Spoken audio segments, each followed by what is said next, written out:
Tu cherches à optimiser le développement de tes muscles. Tu vois et t'entends tout et n'importe quoi sur Internet. Alors tu cherches le gars le plus musclé des réseaux, puis c'est lui que tu vas écouter.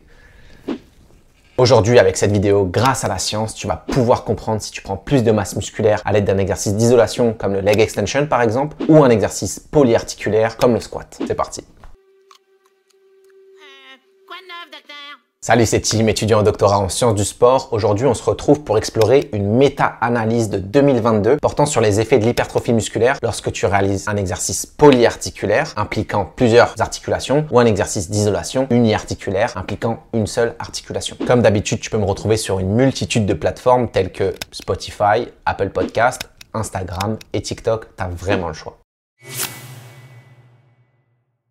Le terme prendre du muscle, c'est bien, tout le monde comprend, mais c'est un peu un terme Johnny Muscu, coach depuis 1840. Donc aujourd'hui, on va parler hypertrophie musculaire. Et ça, c'est défini comme étant une augmentation de la section transverse de ton muscle ou de l'augmentation du volume de tes fibres musculaires. Attention, bien que ce soit pas la thématique d'aujourd'hui, tu n'augmentes pas ton nombre de fibres musculaires. Tu as un pool prédéfini, c'est ce pool-là que tu vas avoir. Tu augmentes le volume de tes fibres. Il existe quelques exceptions, notamment lors de consommation de substances anabolisantes, mais c'est pas la thématique. Au niveau microscopique, ce que tu vas retrouver pour l'hypertrophie musculaire, c'est une accumulation de sarcomères. Le sarcomère, c'est le lieu de contraction de la myofibrille. C'est ce qui permet à ton muscle de se contracter. Et cette accumulation-là de sarcomères, elle se fait en parallèle ou en série. L'hypertrophie, c'est pas aussi simple que ce que tu entends dans les salles d'entraînement. Il y a des mécanismes physiologiques qui sont relativement très complexes. Puis contrairement à ce qu'on peut penser, il y a énormément de mécanismes qui sont encore méconnus. Le plus connu et le plus étudié, c'est le stress mécanique qui va engendrer des lésions au niveau de la myofibrille. Et là, il y a tout un processus physiologique qui va se mettre en branle-bas de combat pour aller réparer la zone. On n'abordera pas les cellules satellites, etc.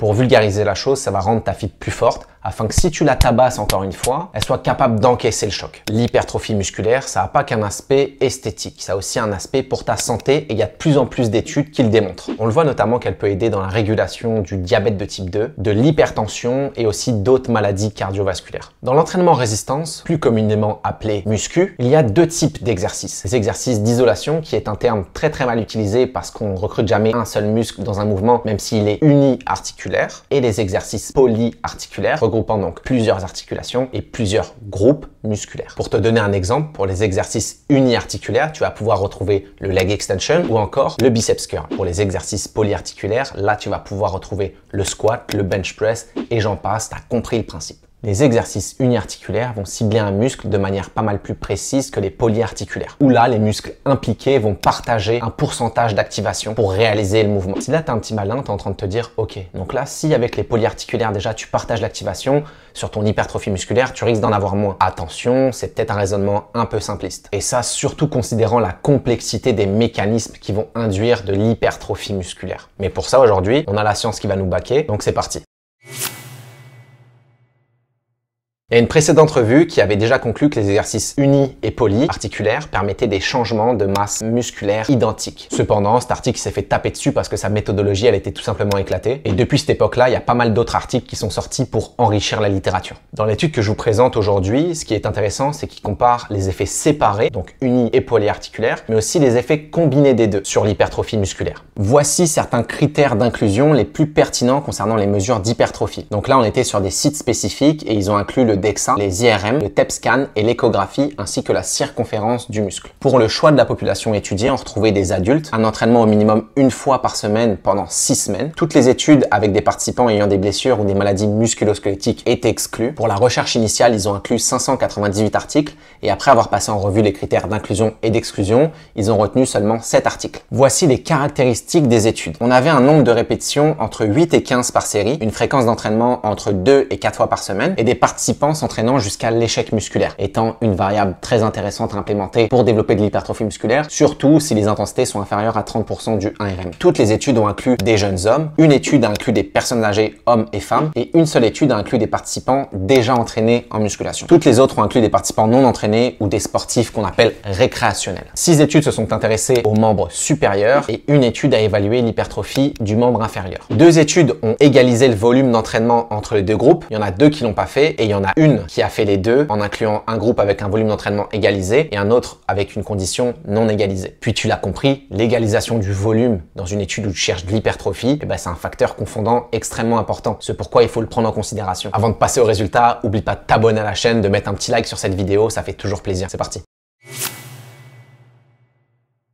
On rentre directement dans le vif du sujet. Quand on s'intéresse aux résultats sur l'hypertrophie, en fonction des exercices polyarticulaires et uniarticulaires, on n'a aucune différence statistiquement significative. Lorsque l'on va en profondeur dans l'étude, je peux vous apporter une petite réflexion, par exemple, lorsqu'il s'agit de regarder la masse musculaire au niveau du triceps brachial. Et bien, par exemple, ici, il compare le bench press pour l'exercice polyarticulaire à une extension triceps allongé. Puis dans ce cas précis-là, lorsque tu regardes les résultats en général, eh ben, il y a une augmentation significative de la section transversale du muscle pour toutes les combinaisons, sauf celle polyarticulaire, donc sauf le bench press. Il y a une seule exception, c'est pour la portion latérale du triceps, où là, c'est l'exercice polyarticulaire qui va avoir un effet sur l'hypertrophie et non l'exercice d'isolation. Lorsque l'on s'intéresse à la seule étude qui a investigué le membre inférieur, donc les quadriceps, on ne remarque aucune différence entre les deux types d'exercices. Mais déjà là, il y a un petit problème. Dans leur tableau, dans leur étude, ils indiquent que la méthode de détermination de l'hypertrophie n'est pas indiquée. Alors si c'est pas indiqué, pourquoi l'as-tu inclus dans ton étude, sachant que tu as des critères d'inclusion et d'exclusion? Donc moi, j'ai fait mon petit travail d'investigation. Ça m'a pris 5 minutes pour aller regarder l'article et voir qu'ils avaient utilisé une biopsie musculaire. Donc en gros, une biopsie musculaire, c'est quoi? C'est une procédure qui consiste à t'insérer une aiguille, une grosse aiguille, à l'intérieur de ton muscle et d'en arracher un petit bout. Et en général, ce qu'ils font, c'est qu'ils en prennent une avant, une après l'intervention pour regarder s'il y a eu une évolution en termes de fibres musculaires. Donc c'est à partir de ce moment-là où l'étude a commencé à me saouler. Puis en tant que chercheur, je diminue fortement à quel point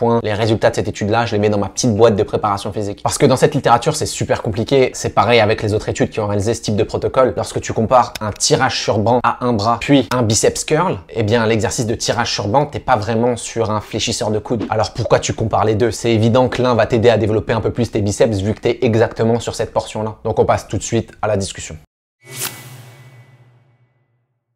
Ce que je peux vous dire, c'est que dans ce genre d'études-là, il faut vraiment faire attention parce que quand tu regardes, des fois, tu as des résultats qui sont statistiquement significatifs, mais tu regardes la méthodologie un petit peu, puis ça remet tout en cause. Puis en plus, des fois, tu regardes les effets cliniques et là, c'est vraiment décevant quand tu te rends compte qu'après 8 semaines, tu as pris 0,7 cm de tour de cuisse. Dans l'étude que je vous ai présentée aujourd'hui, en gros, ce qu'ils disent, c'est que isolation ou polyarticulaire, eh bien, ça fait la même chose sur l'hypertrophie musculaire. Mais bon, attention, tu as capté que la littérature, elle n'est pas suffisamment étoffée pour vraiment tirer une conclusion. Surtout que l'analyse de l'hypertrophie musculaire est relativement sensible à faire. Il y a seulement 3 techniques d'imagerie qui te permettent d'avoir des résultats vraiment précis. On parle de l'IRM, l'échographie et le TEP scan. Et donc, comme on l'a vu, il y a peu d'études qui découpent le muscle dans différentes portions. Donc, si tu regardes une portion distale versus une portion proximale, eh bien, ça se peut qu'un exercice améliore plus ta portion distale versus ta portion proximale. C'est pourquoi c'est très important d'utiliser des techniques super précises afin de déterminer où est-ce que tu as eu ton hypertrophie dans ton muscle. Et ça, surtout quand tu compares 2 exercices différents ensemble. La partie du corps où il est le plus facile de faire des exercices d'isolation et des exercices polyarticulaires, c'est le bas du corps. Malheureusement, c'est une partie du corps qui est très peu étudiée à l'heure actuelle dans la littérature. On l'a bien vu, c'est super difficile de faire un exercice polyarticulaire si tu vas aller cibler des biceps. Mais en revanche, un combo leg extension ou leg press associé au squat pour l'exercice polyarticulaire, eh bien ça c'est tout à fait faisable. Ici, comme on l'a vu, il y a seulement une étude qui a regardé le membre inférieur, puis ils ont vu aucune différence entre les 2 exercices. Durant la discussion, les auteurs nous rapportent qu'ils ont exclu une étude qui réalisait un entraînement pendant 5 semaines avec le leg extension